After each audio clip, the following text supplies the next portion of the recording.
nuevamente, yo soy Guillermo Peñalosa, soy médico psiquiatra, adscrito a los servicios de atención psiquiátrica, y pues bueno, vamos a hablar de este tema que pues en realidad es muy común, y más en esta situación tan emergente que ha suscitado a partir de esta pandemia de COVID-19, porque pues nos obligó a estar en casa, pero además a utilizar las tecnologías de otra manera.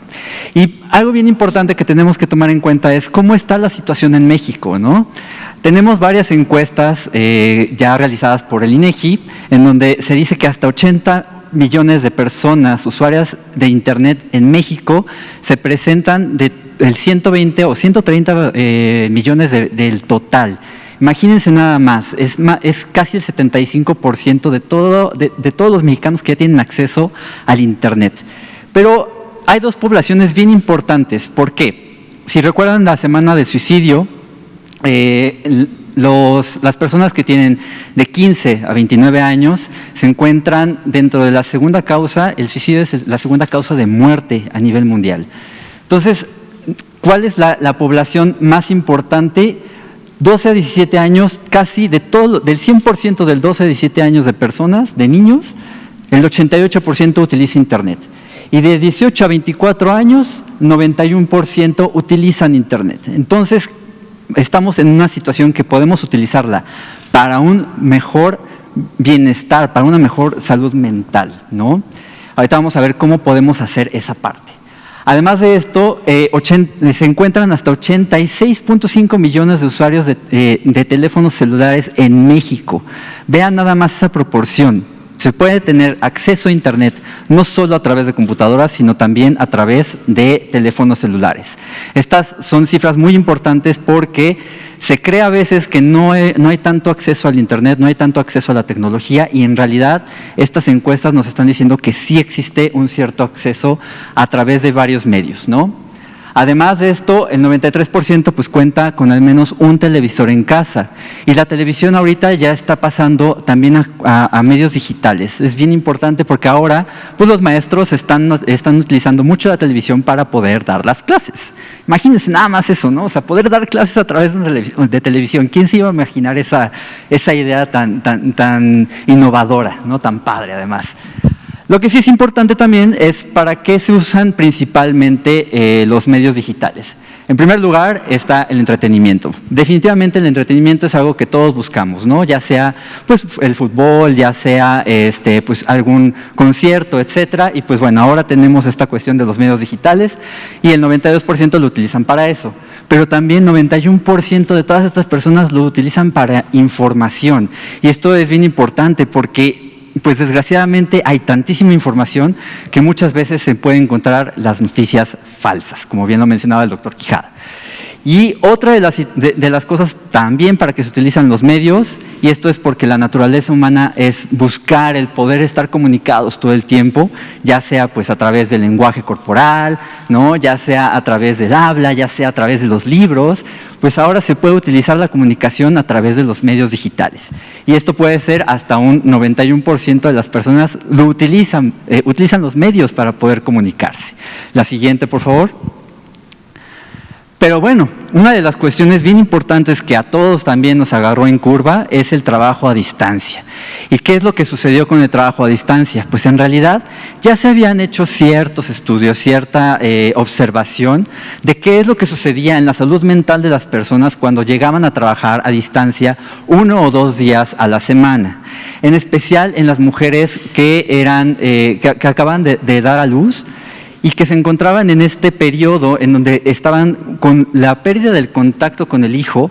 Se veía que cuando empezaban a trabajar a distancia mejoraban sus síntomas, porque luego pueden presentar síntomas depresivos, y estas mujeres mejoraban en esos síntomas depresivos. Imagínense nada más el simple hecho de poder darles la oportunidad de trabajar a distancia. Mujeres que se encontraban con síntomas depresivos mejoraban estos síntomas a través de esta simple medida. Entonces, esto es lo que ya se sabía anteriormente.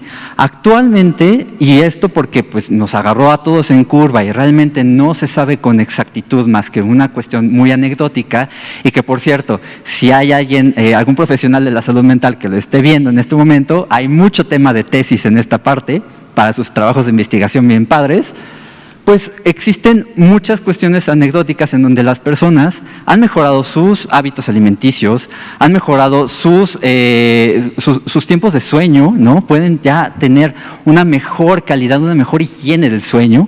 Y además de esto, pues algunos han presentado una mejora en los síntomas de ansiedad y de depresión. Pero hay otra situación que sucedió. Realmente muchos jefes o muchas personas no se encontraban con esta posibilidad de cómo reaccionar ante esta situación de trabajar a distancia. Y entonces, ¿qué es lo que pasa?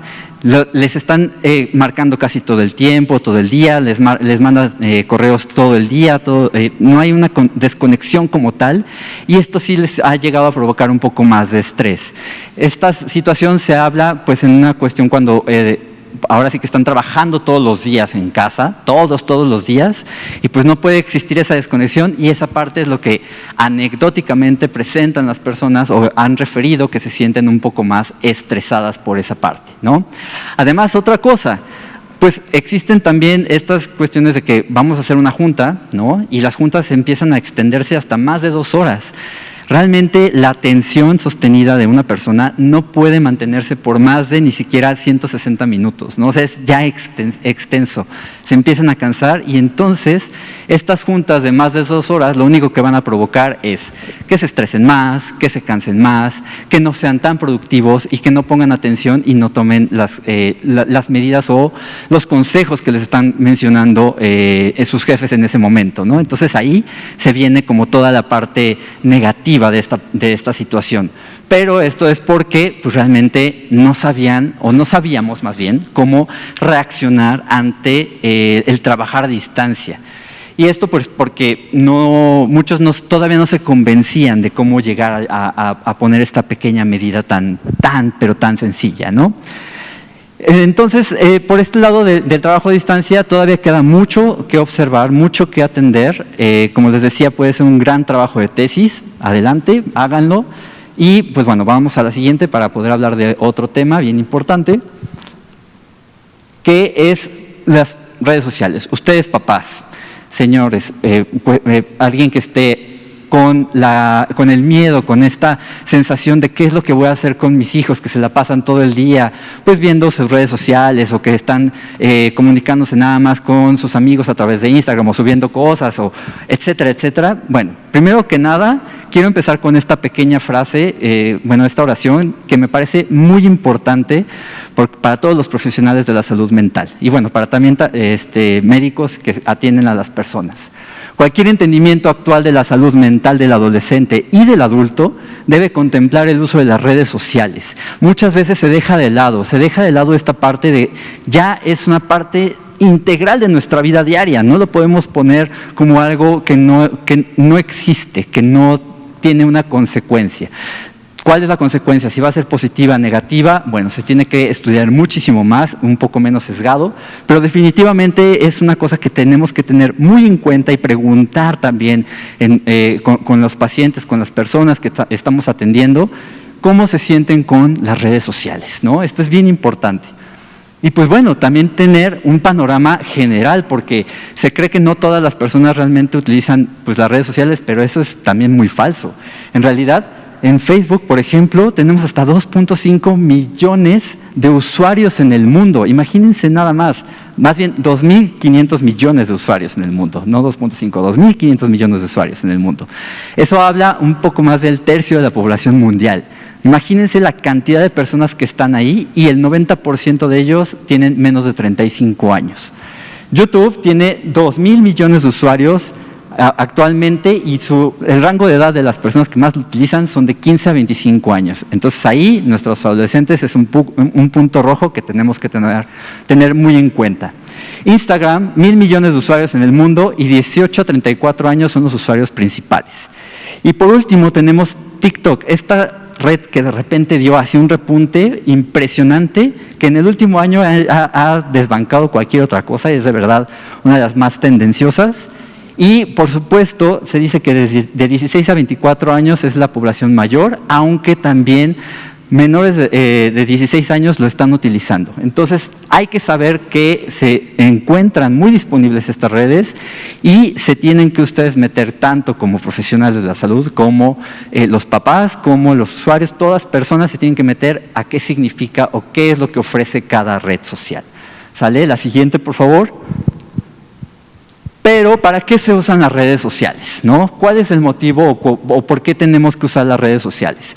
Primero que nada, pues estas nos van a permitir las interacciones en línea y principalmente entre los jóvenes. Imagínense a este adolescente que estaba descubriendo su mundo, que estaba pues apenas sabiendo qué significa ser un tanto independiente, ¿no? Saber qué significa ser persona, y le cortan ese desarrollo porque se tiene que quedar en casa.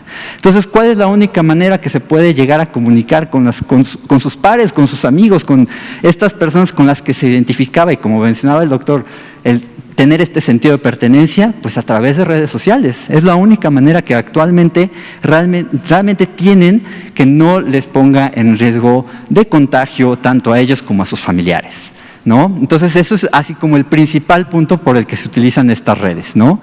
Esto es una ventaja porque se pueden utilizar en ambientes solitarios y sedentarios, por supuesto, que ahorita vamos a hablar del sedentarismo, que es muy importante no dejarlo ir. Además de esto, va a existir una retroalimentación entre los pares a través de las redes que generan una cierta influencia en estos usuarios, ¿no? Aunque realmente no se sabe si es una influencia negativa, positiva o si es algo neutral. Esto es algo bien importante porque muchas veces se cree que todas las redes sociales son malas y van a ser una retroalimentación negativa, ¿no? Esto es realmente un mito. Se ha visto muchas veces, muchos estudios en donde no se sabe cuál es el efecto tal cual de lo que presentan muchos usuarios de redes sociales, si es porque les aumentan los síntomas depresivos, si es porque les aumentan los síntomas de ansiedad, pero también lo que se ha visto es que a veces tienen más facilidad de comunicar el hecho de tal vez quererse quitar la vida, porque también se puede presentar el caso que presentan muchas ideas de muerte, ideas suicidas a través de las redes sociales, y pues muchas personas pueden hacer una intervención temprana, ¿no? Imagínense nada más lo que queremos hacer, que es una prevención del suicidio, que es así como lo que más buscamos los profesionales de la salud mental. Poder hacerlo a través de redes sociales sería algo fantástico, ¿no? Y por supuesto, algo que es bien importante tenerlo en cuenta, pues los jóvenes pueden ser un poco más susceptibles a estas reacciones, en especial pues a través de las noticias falsas. Desgraciadamente no se pueden detener las noticias falsas, es muy difícil hacerlo, ¿no? Porque ahora sí que los algoritmos a través de los que funcionan las redes sociales, es que si tú ves una noticia falsa y te atrajo o te llamó la atención, te va a mostrar otra noticia falsa parecida, ¿no? O sea, es una cuestión de los algoritmos de redes bien interesante, bien fea, porque pues es una situación terrible lo que sucede con las noticias falsas. Y entonces imagínense, si es un niño, un adolescente o hasta un adulto que no tiene la suficiente información veraz, real, ¿qué es lo que va a hacer? Va a creer a través de ese video, ¿no? Entonces es importante también para que ustedes como adultos responsables se metan también a lo que están teniendo acceso a través de estas redes. ¿Sale? La siguiente, por favor. Y pues bueno, otra de las cosas que también pues les está causando mucho estrés, mucho miedo a muchos papás, ¿no? Y nos han preguntado varias cosas, es el uso de los videojuegos, ¿no? ¿Qué es lo que pasa con los videojuegos? ¿Por qué de repente se cree que es algo malo y que no les va a dejar nada bueno y que no es algo que sea algo productivo para los niños? Y pues bueno, realmente se ha visto a lo largo de muchos años, ¿no? Que esto es completamente falso. Ahorita hasta se pueden llegar a profesionalizar de los videojuegos. Imagínense nada más poderse dedicar a los videojuegos. Existen los deportes electrónicos, ¿no? Por ejemplo, en donde hay competencias y pueden llegar a ganar pues cierto dinero a través de estos juegos deportes electrónicos, los eSports. Y en la otra pueden ser los que pueden llegar a entretener a través de este medio, ¿no? Por el simple hecho de estar jugando y hacer una comunidad. Y el hacer una comunidad pueden hacer este sentido de pertenencia. Entonces empiezan a hacer este sentido de pertenencia, se comunican entre ellos y se genera una mejor convivencia, ¿no? Imagínense qué padre llegar a poder hacer ese tipo de cosas simplemente por el hecho de mostrar cómo se juega, ¿no? Cómo se juega un juego, ahora sí. Pero es importante tener en cuenta qué características va a tener un videojuego. ¿Para qué? Pues porque van a tener ciertas cosas positivas, como el hecho de tener una meta, ¿no? Todos los juegos van a tener una meta, ¿no? El hecho de llegar a la meta en una carrera, ¿no? O ganarle al otro equipo, o vencer al malo, ¿no? Como generalmente pasa, ¿no? Y esto les va a generar una sensación de propósito. Una vez que llegan a la meta y la conquistan, va a llegar una sensación de gratificación y se van a sentir bien con ellos mismos, ¿no? También va a haber una cuestión, unas reglas. En todos los juegos va a haber reglas. ¿Pero qué va a generar las reglas? Las reglas van a liberar la creatividad porque se tienen que adaptar. Los niños, o bueno, las personas que llegamos a jugar, nos tenemos que adaptar a esas reglas. Y estas van a desarrollar también el pensamiento estratégico. Bien importante pues para la vida diaria, ¿no? Es algo fundamental el tener un pensamiento estratégico de cómo reaccionar ante ciertas situaciones. Va a tener también un sistema de retroalimentación y esto va a proveer tanto motivación y la corrección de errores. Es decir, me equivoqué en esta parte, simplemente a lo mejor tengo que saltar antes o tengo que ir más rápido antes para poder llegar a la meta. Y también va a haber una participación voluntaria. Ningún juego te está obligando a participar. Esta participación voluntaria lo que va a establecer es un sistema de igualdad. Todos van a empezar desde un nivel de 1, ¿no? Y entonces van a ir subiendo, hasta que pues van como generando esta sensación de que uno puede ser mejor que el otro para sentirse con esta gratificación, ¿no? Pero también es una cuestión de competencia, como en un deporte, ¿no? Y todos llegamos a estar en un deporte en el que queremos ser cada vez mejores, ¿no? La siguiente, por favor. Y una de las cosas bien importantes que ya se ha visto, ¿no? Que también está muy bien sistematizada, ¿no? Que ya hasta hay metaanálisis de estas mejoras de funciones mentales, es cómo los videojuegos van a mejorar estas funciones. Primero que nada van a fortalecer la memoria y el aprendizaje. ¿Y qué creen? Es bien importante que a lo mejor para los adultos mayores les enseñemos a usar los juegos. ¿Por qué? Porque los adultos mayores, si bien se cree que este término de demencia senil, que realmente no existe el término de demencia senil, sino que es un mal concepto, ¿no? En donde una persona está empezando a tener pérdida de la memoria, un deterioro cognitivo, pues los videojuegos los pueden llegar a detener, les pueden llegar a ayudar a tener esta mejora o esta reserva cognitiva. Imagínense nada más esa parte, ¿no? Al fortalecer la memoria, al fortalecer el aprendizaje, sus funciones mentales se pueden llegar a mantener por más tiempo. Y la otra es que tengan un mejor control de los movimientos. Así también van a mejorar las áreas correspondientes a la toma de decisiones. ¿Quién no de aquí ha jugado alguna vez Tetris, ¿no? Por ejemplo, en donde de repente van cayendo cada vez más rápido y tú tienes que decidir cómo llegar a acomodarlos para que no se vaya a llenar el cuadro y entonces tengas que reiniciar toda la partida. Y además de esto pueden activar las áreas para el desarrollo de la mejora de la atención, y esto es bien importante que se les quede porque voy a hablar más adelante de esta parte de la mejora de la atención, y las habilidades como la planeación. Imagínense nada más las cosas positivas de todo lo que pueden llegar a generar los videojuegos. La siguiente, por favor. Bueno, ahora sí, como tal, como les mencionaba, les va a mejorar la atención, pero ¿por qué es importante? ¿Qué creen? La FDA, que es el órgano más importante, el administrativo de Estados Unidos, que regula los medicamentos, el 15 de junio de 2020 de este año, aprobó un videojuego, imagínense nada más, para el tratamiento del trastorno por déficit de atención e hiperactividad. Claro, tiene que ser recetado por médicos de Estados Unidos, evidentemente, ¿no? Porque sí es una cuestión controlada, ¿no? Y no se deja de lado, ¿no? el uso del fármaco para poder tratar el trastorno, pero ahora imagínense esta parte de llegar a poder tener un tratamiento de un videojuego para un trastorno mental, ¿no? Una cosa maravillosa que pueden tener acceso rápidamente porque pues como lo veíamos, ya muchos tienen la facilidad de tener un celular, ¿no? O una tableta o una computadora para poder tener acceso a estos juegos. Imagínense esta parte bien interesante y bien padre, ¿no? Ojalá que llegue en algún futuro en nuestro país. Pero también otra cosa bien padre que sucedió hace poco. El ISSSTE, ¿no? El 20 de noviembre, sacó un pequeño robot que se llama la Luchi Robotina, y esta le permitió a través de ciertos algoritmos poder acercarse a estas personas, porque pues estamos en situación de pandemia, ¿no? Y se pueden acercar a través, los psicólogos se pueden acercar a través de este robot que va visitando los cuartos, visita a los pacientes que se encuentran en un estado de estrés pues psicosocial, porque pues tal vez están infectados, tal vez son los familiares de las personas que tienen la infección. Entonces, ¿qué es lo que le va a generar? Pues mucha más ayuda a estas personas, ¿no? Y otra de las cosas bien importantes que también se pueden utilizar a través de los juegos, y esto que quede claro para los profesores, es un método que se le llama ludificación o gamificación, esto muy en español, pero es gamification, que es un aprendizaje basado en juegos. Ahora sí que la siguiente, por favor, porque casi nos queda muy poco tiempo, para ir a unas recomendaciones.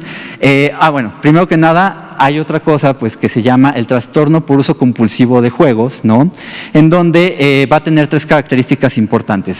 Ya hablamos de lo positivo, vamos a hablar de una característica negativa, que es una dificultad para controlar el tiempo de juego.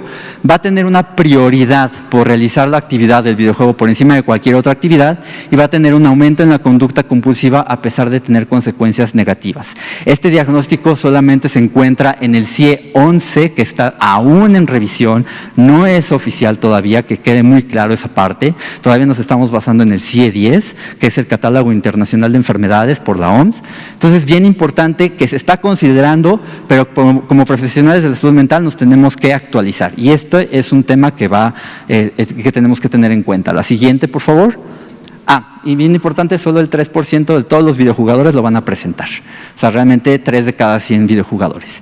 Por último, quiero darles unas recomendaciones, que esto es algo bien importante para ustedes, papás, para todas las personas que se encuentran pues con este estrés de está jugando demasiado, está haciendo muchas actividades de la pantalla y demás.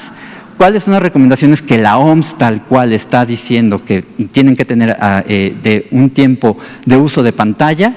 Bueno, en los lactantes realmente menores de 1 año no se recomienda como tal. En los niños de 1 a 2 años tampoco se recomienda como tal que tengan una actividad frente a una pantalla. Niños de 3 a 4 años, ahí sí pueden tener actividad frente a una pantalla, y habla de esta cuestión de sedentarismo, ¿no? Entonces, lo máximo que se recomienda en realidad son 60 minutos, no más de 60 minutos, porque realmente lo que tienen que hacer los niños es hacer mucha actividad física, mucha, pues una cuestión de estimulación, ¿no? A través de la actividad física. Y por último, los mayores de 5 años, ahora sí que pues todas las demás personas, lo que más se recomienda es que sean máximo 120 minutos con descansos, ¿no? Descansos de a lo mejor 10 a 15 minutos, y que siempre se acompañe de una actividad física, ¿sale? Y bueno, la siguiente, por favor. Realmente ahí terminamos, ¿no? Las recomendaciones. Creo que esa es una de las cosas más importantes. Podríamos hablar muchísimo más de toda esta tecnología, de estas cuestiones de redes sociales, pero bueno, realmente no nos queda tanto tiempo. Muchas gracias por su atención, y pues cualquier cosa, estamos por acá.